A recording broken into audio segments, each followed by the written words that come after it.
Smoke covered the broken land, and the sky above was red with fire as Jace walked through the ruins of the alien city, where buildings had fallen, and strange machines lay dead in the dust, while the wind blew hot against his face, and the smell of ash filled his nose, and he moved carefully with his rifle, ready not knowing what might still hide in the shadows of the burned stone towers. He was a scout for the human forces sent here to find any survivors or threats, and he had already seen too much blood and too many bodies, both human and alien, but something pulled him deeper into the heart of the fallen city. Something strange and cold that did not match the heat in the air, and the fire around the path led him into a black temple, with pillars shaped like claws and a gate that had half melted under some kind of explosion, and inside, it was dark and silent, with strange glowing marks on the walls that pulsed like they were alive as he stepped over the dead guards, their armor still smoking from whatever had killed them. Then he heard it, a laugh. A soft laugh that echoed like bells in the wind, but behind it was madness and pain and power. He followed the sound and entered a chamber that once held something holy, maybe royal, because it was wide and shaped like a circle with steps leading to a seat of stone and flame, and on that throne sat a woman, or something like a woman. She had long silver hair, tangled and falling across her shoulders, and her skin was cracked, with fire lines that glowed faintly like lava beneath the surface, and her eyes burned golden, but tired, and her wrists were chained to the throne by bands made from the same metal that melted ships, and her clothes were torn, what little was left of them, and yet she sat there like she ruled the stars. When she saw Jace, she laughed again, and tilted her head and said in a voice smooth like smoke, "Well, well, a human dog with a gun and a nervous look. How sweet of you to check on me." Jace raised his weapon, but she did not flinch, and instead leaned back with a sigh that sent sparks into the air, and said, "Let me guess. Your command says I am to be ignored or killed, or maybe studied like a beast." Jace frowned and kept his eyes on her hands, afraid she might still have some hidden weapon, but she just smiled wider, and then said something that made his heart skip. "Ha ha, return my crown, and you can claim what's between my legs." He froze and blinked, not sure he had heard right, and she laughed again, louder this time, and flames curled around her lips, as if her amusement could burn the world, and she added, "Oh, relax, I am joking mostly, unless you like power and danger." "Who are you?" Jace asked, voice low and careful. She looked at him with something between pride and sadness, and said, "I am Zara, last queen of the Flame Throne, ruler of the third sun, ringbreaker of empires, and once loved by stars, now chained by cowards." He felt the heat coming off her skin, even from several steps away, and knew she was not just an alien prisoner. She was something more, something dangerous. "Why are you still alive?" he asked. She raised her hands as far as the chains allowed and said, "Because they fear me, but cannot kill me, because to kill me would bring fire to all of them, even in death. I burn." Jace looked around the room, saw the bodies of alien warriors with their weapons melted in their hands, and the floor blackened where something powerful had flared, and yet she lived chained, alone, still mocking, still laughing. His radio buzzed, but he ignored it, as his eyes locked with hers, and she said, "You humans think you are strong, but you still play by rules, and fear the unknown, and bow to your leaders without question." She leaned forward just a bit, and the fire in her eyes danced as she whispered, "But you do not look like the others, do you?" Jay stayed silent. "Good," she said, "because if you want to understand real power, if you want to know what fire feels like, then find my crown and return it to me, and I will show you more than war, more than loyalty, more than duty." He started to step back, unsure now what to do, and unsure what command would say if he told them he found the fire queen alive, and still filled with power. Zara tilted her head again, and said, "Run if you like, but you will come back. You want to know who I am and why I still smile even with chains. You want to see what happens when the fire returns." Then she leaned back again and closed her eyes, and the flames on her skin faded to soft light, like coals waiting to be stirred. Jace turned and walked out of the temple, but he did not run. Not yet, and not for long. The night came fast over the ruined city, and Jace sat beside a broken wall, watching the stars while his hand rested near his rifle, and his thoughts stayed on the woman in chains, with fire in her eyes and a voice that never shook even in the face of death and power. He had seen strange things during the war, but Zara was not like the others, and she did not beg or cry or threaten like the usual prisoners. Instead, she offered a crown and a choice, and something else he could not name, something warm and strange that stayed in his chest even after he left her temple. The next morning, Jace returned to the ruins, not because he had orders, but because he needed to understand what she was, and why her laugh still echoed in his mind. She was still there, sitting on the same black stone throne, with the same fire cracks along her skin, but her eyes opened before he spoke, and she smiled as if she had expected him. "You came back," she said, "like I knew you would." Jace said nothing, but walked closer and stood near the steps of the throne, and asked, "Where is your crown?"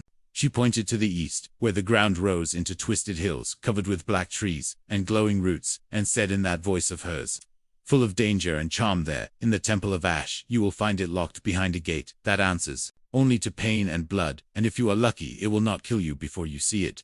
Jace shook his head and said, "I am not doing this for a reward." She grinned and said, "Of course not. Human soldiers never want anything. They are all so noble and pure." He turned to leave, and she called out one more thing, "If you take too long, I will burn this place down just for fun."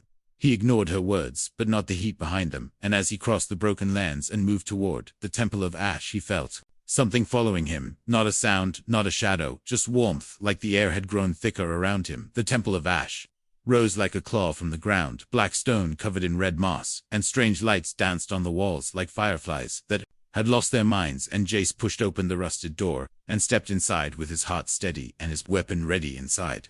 It was quiet and cold, and the silence pressed down on him as he walked deeper and deeper through halls filled with carvings of flame and war, and a woman who looked very much like Kale Zara, only younger and full of rage. At the end of the main hall he found the crown, not golden but red and alive with light, floating above a pedestal that pulsed like it had a heartbeat, and he reached for it slowly. The room shook, and a deep voice spoke, not with words, but with fire inside his head, saying, "You are not one of hers. You are not made for flame." Jace said, "I do not want the flame. I just want to help her." The crown glowed brighter, and the voice said, "Then show us your fear." Suddenly, the floor opened, and fire poured out, and old warriors made of ash and bone rose from the cracks holding swords that screamed with heat, and Jace fought with all he had. Using his rifle, his knife, his fists, and his will, he did not run even when the fire burnt his skin and the air stole his breath. And then the crown stopped glowing and dropped gently into his hands like it had made its choice. Jace held it close and left the temple, not looking back at the bones that now lay still.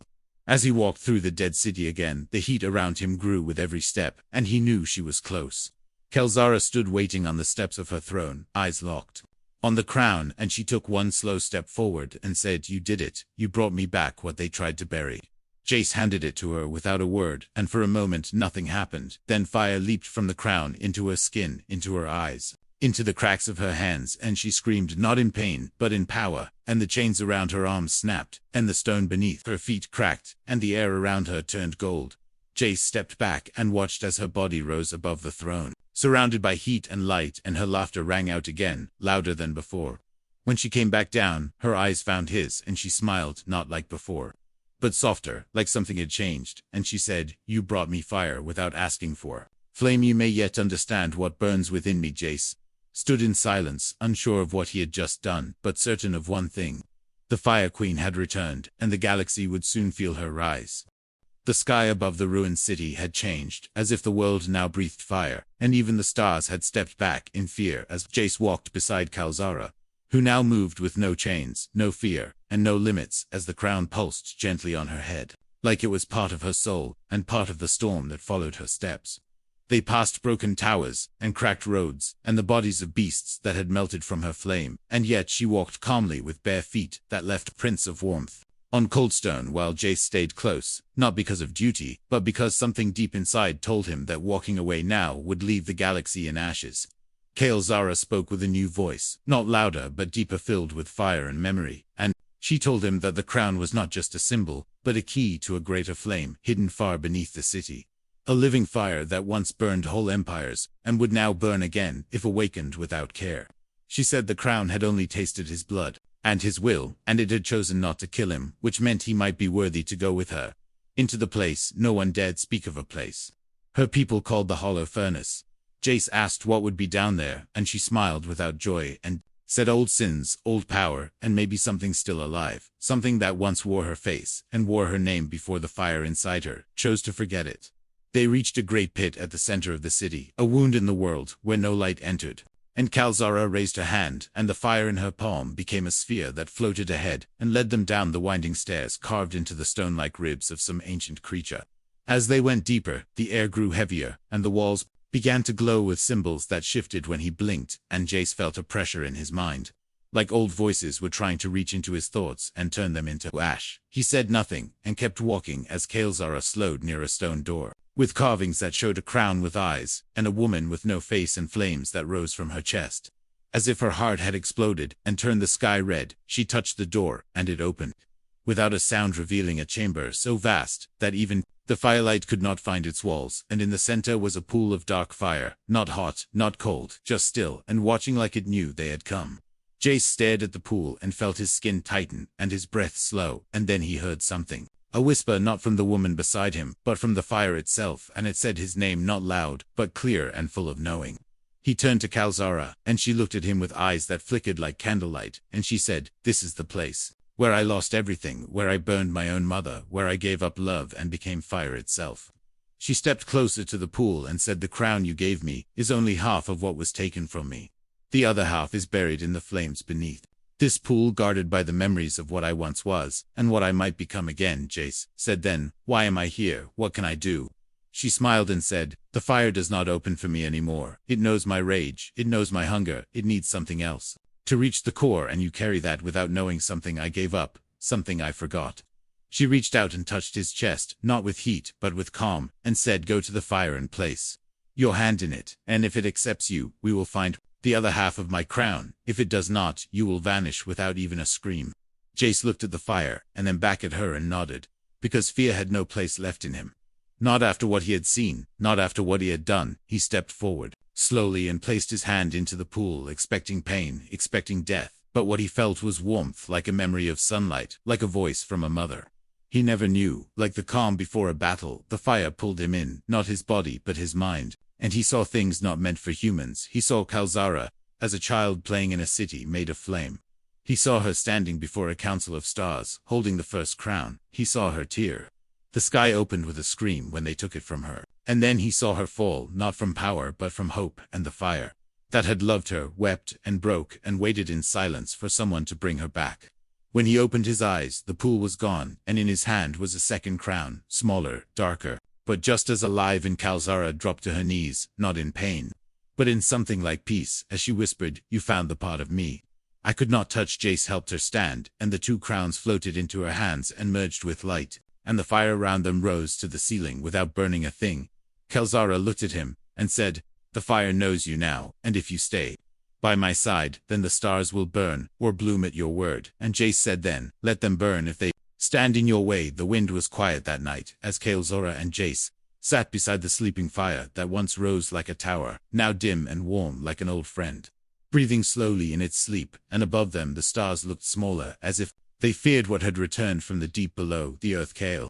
Zara leaned against a stone pillar with the two fused crowns resting in her lap, glowing with soft red light, while her eyes stayed on Jace, who sat across from her with his arms crossed and his thoughts running wild with questions he could not shape into words. She smiled without her usual fire, and said, "Do you still think I am just a weapon or something worse?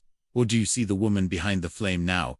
Jace looked at her and said, "I do not know what I see anymore. I came to this world as a scout, with orders and maps and rules, but none of them told me what to do when a fire queen laughs in chains and asks for her crown back." Kalzara laughed, but it was quiet and tired, like a sound from an old dream, and she said, "I laughed so I would not cry, and I offered you what lies between my legs, not for pleasure, but to see if you were like the others, who see power and want flesh, who see a crown and want a throne." He did not answer, and she continued in a soft voice, "I thought you would run, or try to control me, or fear me, but instead, you brought me the other half of my soul, and now I burn again, but it does not hurt like before." She touched the crown, and fire climbed up her arm and wrapped around her shoulder like a shawl, and Jace watched without fear this time, because the flame no longer wanted to kill it, only wanted to be seen. He asked, "What happens now?" And she said, "I must wear it, but not here, not now, because once the full crown rests on my head, I will be queen again, not just in name, but in soul, and that means war and fire and no turning back." She stood and walked toward the broken arch at the edge of the chamber and said, "Come with me. I want to show you something before the fire rises again." They walked together under the stars, through the silent ruins, to a place where flowers once bloomed, and Kalzara pointed at the stone garden where small white petals now grew despite the ash in the heat. She said, "This was my mother's garden. She was the first to wear the fire crown, and she taught me how to speak to the flame, not with anger but with care. And when the council took her away, I burned the garden in grief, and I thought nothing would ever grow here again. Jace crouched beside the flowers and touched a petal with his fingers, and said, "Then why now? Why are they blooming again?" Kaelsara looked at him, and her voice trembled when she said, "Because you walked into the flame, and did not try to use it, because you brought back what was broken, not to own it, but to return it, and maybe the fire remembers what it means to feel again." He stood and faced her, and said, "Then, wear the crown, and bring back your throne, and let them all know that the fire has a heart." She reached out and took his hand, and said, "If I do this, I will be queen, not just Kale. Zara and the fire will shape me again, into something sharp and cruel, because that is how the throne was made," he said. "Then let me be the part that stays warm, the part that keeps the fire from turning into a blade." Kelsara looked at him with eyes that no longer blazed but shimmered with something gentle, and she said, "Do you mean that, or is this just another war bond that dies when the blood dries?" Jay stepped closer and placed his hand on her cheek, where the flame lines met her skin, and said, "I do not care about crowns or thrones. I care about the woman who laughed in chains and still held her pride and her fire, and never begged." She closed her eyes and leaned into his hand and said, "Then stay with me just one night before I put the crown on, before I become queen again, because tomorrow everything changes, and I want to remember what it feels like to be just Kaelsara." They stayed in the garden beneath the stars, without fire, without noise. Only the quiet breath of the sleeping world around them, and when she finally lay her head on his shoulder, Jace did not speak. He only held her close and watched the sky, and somewhere deep in the ruins the flame stirred again, waiting for its queen to return, but for now it stayed still, as if giving her one last moment of peace before the storm would rise again with a fire that no army could stop and no crown could fully hold. The morning came with a sound that was not wind, not birds, not fire, but metal screaming through the sky, and Kaelsara opened her eyes before the first shadow passed over the stone garden, and she stood without a word while Jace reached for his rifle and looked toward the sky, where ships now broke the clouds like sharp teeth, ready to bite. She said, "They have found me, and they do not come to talk, they come to silence the flame before it spreads again, and before it makes others remember what true power feels like without chains." Jace moved beside her as the earth shook, and more shadows flew above them, and he asked, "How did they find us?" And she said, "The crown burns brighter than stars, and those who fear its return have watchers. In every corner of space and time they ran through the ruins as dust rose and ancient towers shook, and Kale Zara led the way, with fire curling around her fingers and her steps turning stone to glass, while Jace followed with his heart pounding, not from fear but from something deeper, like he knew this would be the day they would either rise or vanish. They reached the edge of the old temple where Kaelsara had once sat in chains, and she turned to him with calm eyes and said, "I told you that wearing the crown means war, and now it has begun." She placed the crown on her head, and the moment it touched her skin, the flames inside her roared back to life, and her body glowed with gold and red, and the air around her cracked as the fire throne awakened beneath her feet. The ships above began to descend, and strange machines landed on the cracked ground, walking on 6 legs, with glowing eyes and guns that hissed with cold light, and Jace took cover behind a broken statue, while Kaelsara stood in the open with her arms wide and her voice strong. She shouted to the sky, "I am Kaelsara of the Flame, throne last of the fireborn queen of the ashes and the ember, and I have returned not to beg, but to burn the machines." Fired, and beams of cold light shot toward her, but she raised her hands, and the fire around her fled into a shield of molten air, and the beams vanished into steam, while the ground cracked beneath her feet. Jace fired at the machines, using everything he had, but they kept coming more and more with every breath, and he moved closer to her, yelling, "We cannot fight them all." She turned to him with heat in her eyes and said, "You are not here to fight them, you are here to remind me what I am fighting." For the flames around her rose higher, and then she screamed, not in pain but in command, and the old throne beneath the earth shook and opened, and a river of fire burst upward, swallowing the machines in a wave of light and heat that turned metal to dust and dust to memory. The fire did not touch Jace, it moved around him, like a living thing that knew his shape and smell and soul. And when it passed, he stood in a circle of warmth, untouched, while the rest of the land smoked and cracked. But more ships came, and Kaelsara dropped to one knee, with her breath heavy, and her hands shaking, and Jace ran to her, and held her up, saying, "You are strong, but even fire needs rest." She looked at him and said, "They will keep coming, until I am dust, and you are gone, and nothing remains but stone and silence." He said, "Then let them come, because I am not leaving your side. Not now, not ever." And she smiled through the sweat and the pain, and said, "Then we stand together." More ships landed, and more machines came, and Kaelsara rose with flames burning in her veins and her crown glowing like a small sun, and she whispered to the fire below, and it answered with a roar that made the air shiver. Jace fought beside her, using every shot, every breath, every step, and Kale Sara moved like a storm made of heat and memory, and her laughter returned, not cruel, but wild, like she had found joy in battle again. The ground became red, and the sky turned gold, and for hours they fought until the enemy began to fall back, and the ships above stopped sending more machines in. Zara stood tall with smoke in her hair and fire in her hands. She said, "They will not stop. They will return with more power, with more lies, and more fear, and I will be ready, but I will not face them alone."